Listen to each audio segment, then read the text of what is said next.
Halo Sobat Sipalin Chelsea, Assalamualaikum warahmatullahi wabarakatuh. Salam sehat selalu untuk teman-teman semua dimanapun berada.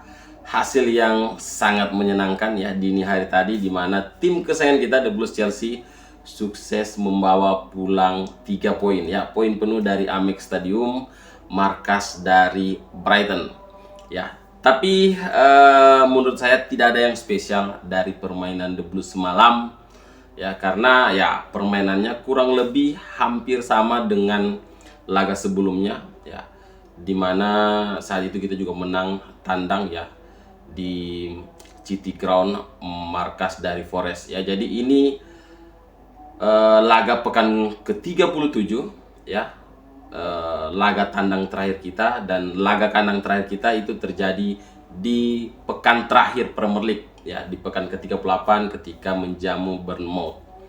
Jadi tidak ada yang spesial ya kalau saya melihat dari permainan The Blues semalam. Masih sama ya, kita kalah cepat ketika duel di area kotak penalti kita sendiri ya. Ketika mengantisipasi bola-bola umpan silang ya, bola-bola crossing dari sisi sayap ya, pemain kita sering sekali kalah cepat ya. Jadi ini yang harus segera diperbaiki ya oleh Mauricio Pochettino, di mana ya kalau hal ini terjadi terus-menerus ya, bukan tidak mungkin lawan-lawan kita di laga-laga selanjutnya itu akan memaksimalkan kelemahan The Blues ini. Oke, kita akan bahas dulu line up yang diturunkan oleh Pochettino di laga dini hari tadi, di mana tidak ada perubahan yang signifikan yang ditampilkan oleh Mauricio Pochettino di laga menghadapi Brighton di Amex Stadium ya. Hanya satu pemain yang hilang ya dari starting line up, yakni Thiago Silva, digantikan oleh Malo Gusto yang bermain di sisi kanan, kemudian Chalobah yang masuk ke tengah berduet dengan Benoit Badiashile di center back ya. Kemudian Marco Kurela tetap di posisi fullback kiri ya, sementara di posisi kiper tetap diisi oleh Petrovic. Kemudian di double pivot ada Moises Caicedo dan Conor Gallagher.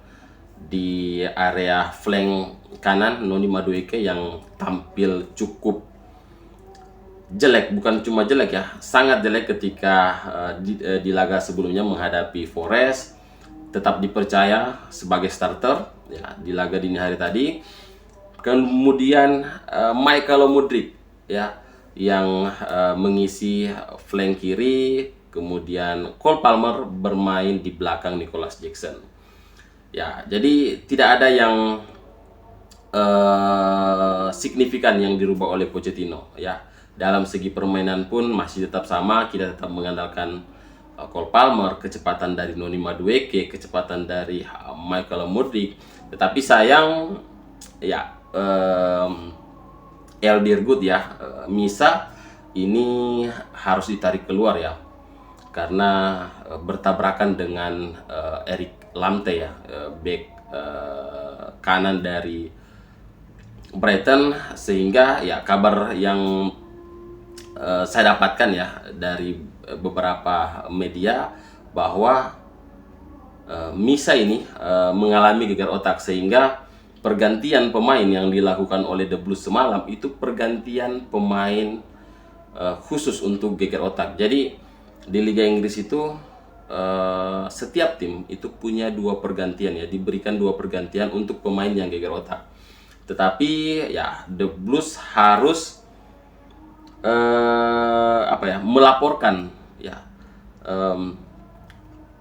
kondisi dari Misha ya, kondisi dari Michael Mudryk ketika dia latihan ya. Dia harus ya, The Blues harus menyiapkan ya atau menyetor laporan tentang kondisi dari Michael Mudryk setelah atau sebelum dia latihan, dan paling lama 7 hari setelah latihan ya. Jadi ya cukup parah juga ya kalau memang Misa ini sampai gegar otak. Padahal kalau kita melihat benturannya itu tidak ada benturan yang cukup berat ya dengan Eric Lamptey ya. Tetapi ya namanya juga hari sial ya, tidak ada dalam kalender.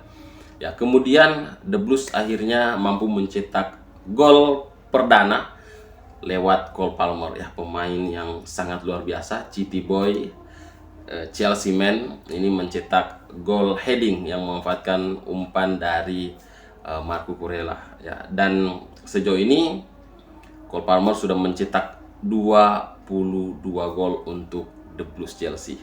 Luar biasa ya, 22 gol di Premier League ini ya bisa dibilang apa ya, torehan yang fantastik ya, fantastis ya, karena ya pemain ini baru didatangkan dari Manchester City musim ini ya. Dia hanya menjadi pelapis di Manchester City dan banyak yang meragukan pemain ini, tetapi akhirnya dia menjadi satu-satunya pemain yang menggendong Chelsea musim ini ya. Kemudian ada Christopher Nkunku ya, mampu mencetak gol kedua The Blues ya, memanfaatkan umpan dari Malo Gusto. Tetapi ya, Malo Gusto setelah gol kedua dia harus ditarik keluar karena bermasalah ya dengan kakinya ya. Tetapi ini sudah terlihat ya sejak turun minum ya, sejak jeda babak pertama memang Malo Gusto ini apa ya, mengalami sedikit masalah ya, sehingga harus digantikan di babak kedua oleh Reece James ya. Dimana ya kalau saya melihat Reece James ini apa ya, terpancing ya ketika mendapatkan kartu merah ya. Bisa dibilang ini pemain kayak apa ya, tidak mencerminkan pemain yang profesional, pemain yang senior, tidak menunjukkan bahwa dia ini kapten yang harus memberi contoh kayak kepada teman-teman, dimana dia terprovokasi, dia ya sedikit apa ya, gerakan menendang yang akhirnya berbuah kartu merah dan membuat Chelsea hampir saja meraih hasil imbang ya di laga ini. Kenapa tidak ya, Danny Welbeck mampu mencetak gol di menit injury time ya, 90+7. Ini membuat kita sedikit was-was ya sebagai fans The Blues ya, ketika Brighton ini mampu menyamakan mampu memperkecil kedudukan ya, sehingga kita takut ya apakah Brighton ini mampu menyamakan kedudukan atau tidak ya. Karena ya kalau kita melihat permainan The Blues semalam ya, tidak ada yang spesial ya. Andaikan Brighton ini agak lebih tenang menyelesaikan peluang, kemungkinan besar gawang Petrovic ini bisa bobol lebih dari satu ya. Adingra ya kalau tidak salah lewat headingnya yang masih membentur Mister Gawang ya di menit ke-10 kalau tidak salah. Kemudian di menit ke-57 umpan silang dari lantai yang disontek oleh Pascal Gross ini hampir saja berbuah gol untuk Brighton ya. Beruntung ya kita punya Christopher Nkunku yang mampu mencetak 2 gol ya, memberi ketenangan dan membuat mental bertanding Brighton ini sedikit terganggu ya, karena di beberapa pertandingan terakhir memang Brighton ini sulit sekali meraih kemenangan ya. Tetapi bukan hanya kemenangan The Blues yang membuat fans The Blues ya senang dini hari tadi ya, bukan hanya kemenangan The Blues, bahkan ya untuk pertama kalinya saya sangat merasa senang MU bisa menang di pertandingan dini hari tadi ya.